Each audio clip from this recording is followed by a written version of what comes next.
Hi dear students, welcome to my English class. പ്രിയപ്പെട്ട വിദ്യാർത്ഥികളെ, ഇന്നത്തെ ഈ ഒരു ക്ലാസ്സിലൂടെ നാം ഡിസ്കസ് ചെയ്യുന്നത് നമ്മുടെ ഇംഗ്ലീഷ് എക്സാമുകളിൽ സാധാരണയായിട്ട് ചോദിക്കാറുള്ള ഇമെയിൽ റൈറ്റിങ്ങിനെ കുറിച്ചാണ്. എന്താണ് ഒരു ഇമെയിൽ എന്നുള്ളതും എങ്ങനെ നമുക്കൊരു ഇമെയിൽ തയ്യാറാക്കാം എന്നുള്ളതും ജസ്റ്റ് ഒരു ഇമെയിലിൻ്റെ ഫോർമാറ്റും ഏതൊരു ഇമെയിലിലും നമുക്ക് എഴുതാൻ പറ്റാവുന്ന ഏതാനും ചില പോയിന്റുകളും അവസാനമായിട്ട് നമ്മുടെ +2 ഇംഗ്ലീഷ് എക്സാമിൽ ഇമെയിൽ റൈറ്റിങ്ങുമായി ബന്ധപ്പെട്ട് ചോദിച്ചിട്ടുള്ള ഏതാനും ചില ചോദ്യങ്ങളും അവയുടെ ഉത്തരങ്ങളുമാണ് ഇന്നത്തെ ഈ ഒരു ക്ലാസ്സിലൂടെ നാം ഡിസ്കസ് ചെയ്യുന്നത്. ആദ്യം തന്നെ എന്താണ് ഒരു ഇമെയിൽ എന്ന് മനസ്സിലാക്കാം. Email is a modern version of letter. കത്തിൻ്റെ ആധുനിക രൂപമാണ് ഇമെയിൽ, അതായത് ഇലക്ട്രോണിക് മെയിൽ. ലെറ്ററുകളെ പോലെ തന്നെ ഇമെയിലും രണ്ട് തരത്തിലുണ്ട്, രണ്ട് രൂപത്തിലുണ്ട്. Formal email and informal email, അതായത് official email and friendly email. നാം ഔദ്യോഗികമായിട്ട് ഏതെങ്കിലും സ്ഥാപനങ്ങളിലേക്കോ ഓഫീസിലേക്കോ സ്കൂളിലേക്കോ കമ്പനിയിലേക്കോ അയക്കുന്ന ഇമെയിലുകളെയാണ് നാം ഒഫീഷ്യൽ ഇമെയിൽ, അതായത് ഫോർമൽ ഇമെയിൽ എന്നതുകൊണ്ട് ഉദ്ദേശിക്കുന്നത്. അതേസമയം തന്നെ നമ്മുടെ സുഹൃത്തുക്കൾക്കോ നമ്മുടെ റിലേറ്റീവ്സിനോ നമ്മുടെ പാരൻസിനോ നാം എഴുതുന്ന ഇമെയിലാണ് informal email, friendly email. Formal email എഴുതുന്ന സമയത്ത് നാം ഫോർമൽ ലാംഗ്വേജ് ഉപയോഗിച്ചിട്ടുണ്ടായിരിക്കണം. അതേസമയം തന്നെ ഇൻഫോർമൽ ഇമെയിൽ എഴുതുന്ന സമയത്ത് നമുക്ക് ഫ്രണ്ട്ലി ലാംഗ്വേജ്, അതായത് കാഷ്വൽ ലാംഗ്വേജും ഉപയോഗിക്കാം. Then format of an email, ഒരു ഇമെയിലിൻ്റെ ഫോർമാറ്റ്. ഫോർമൽ ഇമെയിലിനും ഇൻഫോർമൽ ഇമെയിലിനും ഒരേ ഫോർമാറ്റ് തന്നെയാണ് ഉള്ളത്. ഓക്കെ, നമുക്ക് ഇമെയിലിൻ്റെ ഫോർമാറ്റ് മനസ്സിലാക്കാം. ഓക്കെ പ്രിയപ്പെട്ട വിദ്യാർത്ഥികളെ, ഈ ഒരു സ്ക്രീനിൽ കാണുന്ന കാര്യങ്ങളാണ് ഒരു ഇമെയിലിൻ്റെ തുടക്കത്തിൽ തന്നെ നമുക്ക് കാണാൻ സാധിക്കുന്നത്. First, from address. ഓൾറെഡി നാം ഒരു ഇമെയിൽ എഴുതാൻ സ്റ്റാർട്ട് ചെയ്യുന്ന സമയത്ത് തന്നെ നമ്മുടെ അഡ്രസ്സ് ഫ്രം അഡ്രസ്സ് ആയിട്ട് ഓൾറെഡി അവിടെ വന്നിട്ടുണ്ടായിരിക്കും. അതുകൊണ്ട് തന്നെ ഫ്രം അഡ്രസ്സ് നമുക്ക് ഫില്ല് ചെയ്യേണ്ടതായിട്ട് വരുന്നില്ല. Then to address. നാം ഇവിടെ എഴുതുന്ന ഇമെയിൽ ആർക്കാണോ നാം അയക്കുന്നത് അവരുടെ അഡ്രസ്സാണ് ടു അഡ്രസ്സായിട്ട് നാം എഴുതേണ്ടത്, അവരുടെ ഇമെയിൽ അഡ്രസ്സാണ് ഇവിടെ എഴുതേണ്ടത്. For example raju@gmail.com. ദെൻ ഇവിടെ ഇമെയിൽ അഡ്രസ്സ് എഴുതുന്ന സമയത്ത് ശ്രദ്ധിക്കുക, we use only small letters. ചെറിയ അക്ഷരങ്ങൾ മാത്രമേ ഉപയോഗിക്കാൻ പാടുള്ളൂ. വലിയ അക്ഷരങ്ങൾ, ക്യാപിറ്റൽ ലെറ്റേഴ്സ് ഒരിക്കലും ഇമെയിൽ അഡ്രസ്സിൽ എഴുതാൻ പാടില്ല. അതുപോലെ തന്നെ ലെറ്റേഴ്സിനിടയിൽ സ്പേസ് വരാനും പാടില്ല. No space between letters. Then പിന്നീട് നാം കാണുന്നത് CC, അതായത് carbon copy. Then BCC, blind carbon copy. നമ്മുടെ എക്സാമുകളിൽ ഇമെയിൽ എഴുതുന്ന സമയത്ത് CC, BCC ഇവ ഫില്ല് ചെയ്യേണ്ടതായിട്ട് വരുന്നില്ല. സോ നമ്മുടെ പരീക്ഷകളിൽ നാം ഒരു ഇമെയിൽ എഴുതുന്ന സമയത്ത് ഫ്രം അഡ്രസ്, അതുപോലെ തന്നെ CC, BCC ഇവ എഴുതിയാലും എഴുതിയിട്ടില്ലെങ്കിലും കുഴപ്പമില്ല. അതായത് നമ്മുടെ എക്സാമിന് നാം ആൻസർ എഴുതുന്ന സമയത്ത് ഫ്രം അഡ്രസ്, CC, BCC ഇവ എഴുതിയത് കൊണ്ട് മാർക്ക് കൂടാനോ എഴുതിയിട്ടില്ല എങ്കിൽ മാർക്ക് കുറയാനോ സാധ്യതയില്ല. ദെൻ ടു അഡ്രസ് മസ്റ്റാണ്, അതായത് ഒരു ഇമെയിൽ എഴുതുന്ന സമയത്ത് ടു അഡ്രസ് നിർബന്ധമായിട്ടും നാം എഴുതിയിട്ടുണ്ടായിരിക്കണം. Then subject. സബ്ജക്റ്റിൽ നാം എഴുതേണ്ടത് എന്ത് വിഷയത്തെക്കുറിച്ചാണോ നാം ഈ ഒരു ഇമെയിൽ എഴുതുന്നത് അതാണ് ഇവിടെ സബ്ജക്റ്റായിട്ട് എഴുതേണ്ടത്. അതായത് ഫോർമൽ ലെറ്ററിൽ നാം സബ്ജക്റ്റ് എഴുതുന്ന പോലെ തന്നെ ഏത് വിഷയത്തെക്കുറിച്ചാണ് നാം ഈ ഒരു ഇമെയിൽ എഴുതുന്നത് ആ ഒരു വിഷയമാണ് ഇവിടെ സബ്ജക്റ്റായിട്ട് നാം എഴുതേണ്ടത്. ഇത് നിർബന്ധമായിട്ടും നാം formal ഇമെയിലിൽ എഴുതിയിട്ടുണ്ടായിരിക്കണം.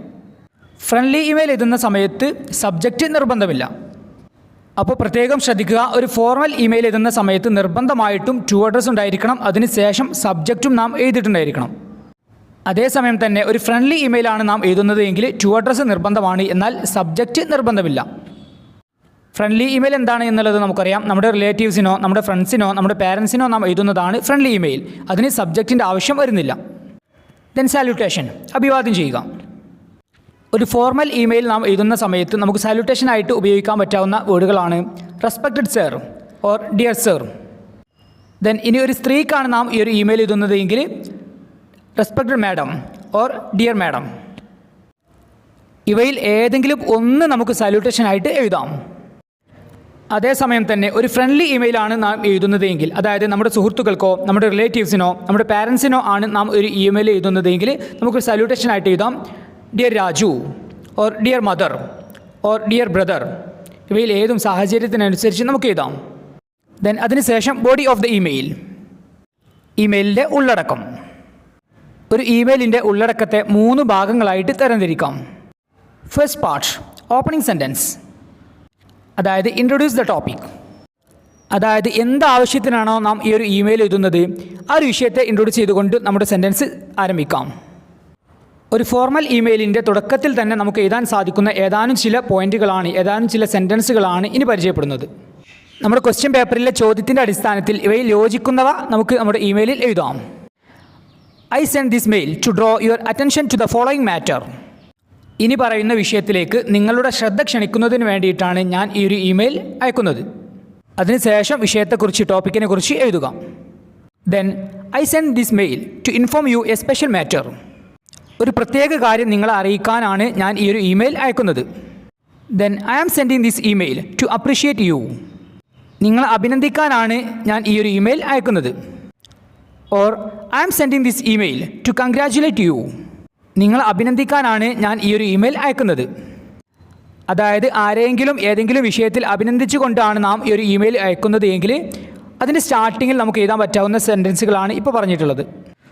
Then I am sending this email to invite you to our school youth festival inauguration. ഞങ്ങളുടെ സ്കൂൾ യുവജനോത്സവ ഉദ്ഘാടനത്തിന് നിങ്ങളെ ക്ഷണിക്കുന്നതിന് വേണ്ടിയിട്ടാണ് ഞാൻ ഈ ഇമെയിൽ അയക്കുന്നത്. അതായത് ആരെങ്കിലും നമ്മുടെ സ്കൂളിലെ പ്രോഗ്രാം ഉദ്ഘാടനം ചെയ്യാൻ വേണ്ടി ക്ഷണിച്ചുകൊണ്ട് അയക്കുന്ന ഒരു ഇമെയിലാണ് എങ്കിൽ അതിൻ്റെ തുടക്കത്തിൽ നമുക്ക് ഈ ഒരു സെൻറ്റൻസ് എഴുതാം. ഓക്കെ പ്രിയപ്പെട്ട വിദ്യാർത്ഥികളെ, ക്വസ്റ്റ്യൻ്റെ അടിസ്ഥാനത്തിൽ ഇവിടെ തന്നിരിക്കുന്ന സെൻറ്റൻസുകളിൽ യോജിക്കുന്ന ഒരു സെൻറ്റൻസ് നമ്മുടെ ഇമെയിലിൻ്റെ തുടക്കത്തിൽ തന്നെ നമുക്ക് എഴുതാം. Then second part, main content. ഏത് വിഷയത്തെക്കുറിച്ചാണോ നാം ഈ ഒരു ഇമെയിൽ എഴുതുന്നത് അതിനെക്കുറിച്ച് വളരെ വിശദമായിട്ട് തന്നെ എഴുതുക. Then third part, closing sentence, concluding sentence. നമ്മുടെ ഇമെയിലിനെ അവസാനിപ്പിച്ചുകൊണ്ട്, കൺക്ലൂഡ് ചെയ്തുകൊണ്ട് ഏകദേശം എല്ലാ ഫോർമൽ ഇമെയിലിലും നമുക്ക് എഴുതാൻ സാധിക്കുന്ന ഒരു സെൻറ്റൻസ് ആണ് I look forward to hearing from you soon. നിങ്ങളുടെ അഭിപ്രായം എത്രയും പെട്ടെന്ന് തന്നെ കേൾക്കാൻ ഞാൻ കാത്തിരിക്കുകയാണ്. Then yours faithfully, name, then email address. ആരാണോ ഈ ഒരു ഇമെയിൽ എഴുതുന്നത് അവരുടെ ഇമെയിൽ അഡ്രസ്. ദെൻ ഒരു ഫോർമൽ ഇമെയിലാണ് നാം എഴുതുന്നതെങ്കിൽ അവസാനമായിട്ട് നമുക്ക് എഴുതാൻ പറ്റാവുന്ന ചില കാര്യങ്ങളാണ് yours faithfully, or yours truly, or yours sincerely. ഇവയിൽ ഏതെങ്കിലും ഒന്ന് അവസാനമായിട്ട് എഴുതാം. ദെൻ ഇനി നാം ഒരു ഫ്രണ്ട്ലി ഇമെയിലാണ് എഴുതുന്നതെങ്കിൽ ആ ഒരു ഇമെയിലിൻ്റെ അവസാനത്തിൽ നമുക്ക് എഴുതാം warm regards, or with best wishes, lovingly. ഇവയിൽ ഏതെങ്കിലും ഒന്ന് എഴുതാം. ഓക്കെ പ്രിയപ്പെട്ട വിദ്യാർത്ഥികളെ, ഇത്രയും മനസ്സിലാക്കിയതിൻ്റെ അടിസ്ഥാനത്തിൽ ഇമെയിലിൻ്റെ ഫോർമാറ്റ് ഒന്നുകൂടെ നമുക്ക് മനസ്സിലാക്കാം. ആദ്യം തന്നെ ടു അഡ്രസ്, ആർക്കാണോ നാം ഈ ഒരു ഇമെയിൽ എഴുതുന്നത് അവരുടെ അഡ്രസ്സ്. ദെൻ സബ്ജക്റ്റ്, ഏത് വിഷയത്തെക്കുറിച്ചാണോ നാം ഈ ഒരു ഇമെയിൽ എഴുതുന്നത് അതാണ് സബ്ജക്റ്റിൽ എഴുതേണ്ടത്. ദെൻ സാല്യൂട്ടേഷൻ, ആർക്കാണോ നാം ഈ ഒരു ഇമെയിൽ എഴുതുന്നത് അവരെ അഭിവാദ്യം ചെയ്യുക. Then body of the email, ഇമെയിലിൻ്റെ ഉള്ളടക്കം. ഇവയെ ഒന്നോ അതിലധികമോ പാരഗ്രാഫുകളിലായിട്ട് നമുക്ക് എഴുതാം. അവസാനമായിട്ട് yours faithfully, name, email I D. ഈ ഒരു ഇമെയിൽ എഴുതുന്ന ആളുടെ പേരും അവരുടെ ഇമെയിൽ ഐ ഡിയും. ഓക്കെ, ഈ രൂപത്തിൽ നമുക്ക് ഇമെയിൽ തയ്യാറാക്കാം. ഇമെയിൽ എഴുതുന്ന സമയത്ത് ശ്രദ്ധിക്കുക, ഇമെയിലിനെ ഒരു ബോക്സിനകത്താക്കാൻ ശ്രദ്ധിക്കുക.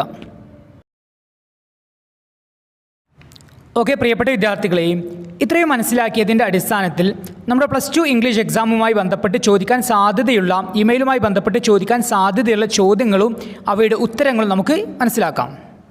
First question, The R&D wing of Samman Foundation is planning to redesign rickshaws with necessary improvements. Samman ഫൗണ്ടേഷൻ്റെ ഗവേഷണ വികസന വിഭാഗം ആവശ്യമായ മാറ്റങ്ങളോടെ റിക്ഷകൾ റീഡിസൈൻ ചെയ്യാൻ ആഗ്രഹിക്കുന്നു. Now write an email to Irfan Alam to give your suggestions. അതിനെക്കുറിച്ച് നിങ്ങളുടെ നിർദ്ദേശങ്ങൾ അറിയിച്ചുകൊണ്ട് ഇർഫാൻ ആലമിന് ഒരു ഇമെയിൽ എഴുതുക. ഓക്കെ പ്രിയപ്പെട്ട വിദ്യാർത്ഥികളെ, ഇമെയിലുമായി ബന്ധപ്പെട്ട ക്വസ്റ്റ്യൻ കാണുന്ന സമയത്ത്, ചോദ്യം കാണുന്ന സമയത്ത് വളരെ പ്രധാനമായിട്ടും 2 കാര്യങ്ങളാണ് നാം മനസ്സിലാക്കാൻ ശ്രമിക്കേണ്ടത്. ആദ്യം തന്നെ ടു അഡ്രസ്, ആർക്കാണ് നാം ഇമെയിൽ അയക്കേണ്ടത് എന്നുള്ളത്. തന്നിരിക്കുന്ന ചോദ്യം വായിക്കുന്ന സമയത്ത് നമുക്ക് മനസ്സിലാക്കാൻ സാധിക്കുന്നത് ടു അഡ്രസ്സായിട്ട് വരുന്നത് ഇർഫാൻ ആലമിൻ്റെ ഇമെയിൽ അഡ്രസ്സാണ്. ദെൻ രണ്ടാമതായിട്ട് നാം മനസ്സിലാക്കേണ്ടത് സബ്ജക്റ്റ്, ഏത് വിഷയത്തെക്കുറിച്ചാണ് നാം ഈ ഒരു ഇമെയിൽ എഴുതുന്നത് ആ ഒരു സബ്ജക്റ്റാണ് രണ്ടാമതായിട്ട് നാം മനസ്സിലാക്കേണ്ടത്. ഇവിടെ നമ്മുടെ ഇമെയിൽ എഴുതാനായിട്ട് പറഞ്ഞിട്ടുള്ളത് സമ്മാൻ റിക്ഷകളുടെ റീഡിസൈനിങ്ങുമായി ബന്ധപ്പെട്ട നമ്മുടെ നിർദ്ദേശങ്ങളാണ് നമ്മുടെ ഇമെയിലിൽ നാം എഴുതേണ്ടത്, അതാണ് സബ്ജക്റ്റ്.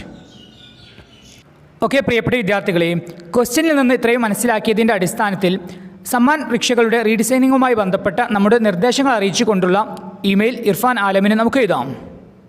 ദെൻ നേരത്തെ സൂചിപ്പിച്ചതുപോലെ തന്നെ ഒരു ഇമെയിൽ എഴുതുന്ന സമയത്ത് ഫ്രം അഡ്രസ്, CC, BCC എന്നീ കാര്യങ്ങൾ നിർബന്ധമായിട്ടും നാം എഴുതേണ്ടതില്ല. എന്നാൽ ടു അഡ്രസ് അതുപോലെ തന്നെ സബ്ജക്റ്റ് ഇവ നിർബന്ധമായിട്ടും എഴുതിയിട്ടുണ്ടായിരിക്കണം. ഓക്കെ, നമുക്ക് ആൻസർ എഴുതാം. To irfan@gmail.com. Then subject, suggestions to Samman Rickshaws. Then salutation, dear Mr. Irfan Alam. Then body of the email, ഇമെയിലിൻ്റെ ഉള്ളടക്കം. ഓക്കെ പ്രിയപ്പെട്ട വിദ്യാർത്ഥികളെ, സമ്മാൻ റിക്ഷകളുടെ റീഡിസൈനിങ്ങുമായി ബന്ധപ്പെട്ട് നമ്മുടെ നിർദ്ദേശങ്ങൾ അറിയിച്ചുകൊണ്ട് ഇർഫാൻ ആലമിനുള്ള ഇമെയിലിൻ്റെ ഉള്ളടക്കം നമുക്ക് ഇങ്ങനെ എഴുതാം. ദെൻ അവസാനമായിട്ട് യുവേഴ്സ് സിൻസിയർലി രാജു@gmail.com. ഓക്കെ, ഈ രൂപത്തിൽ നമുക്ക് ആൻസർ എഴുതാം.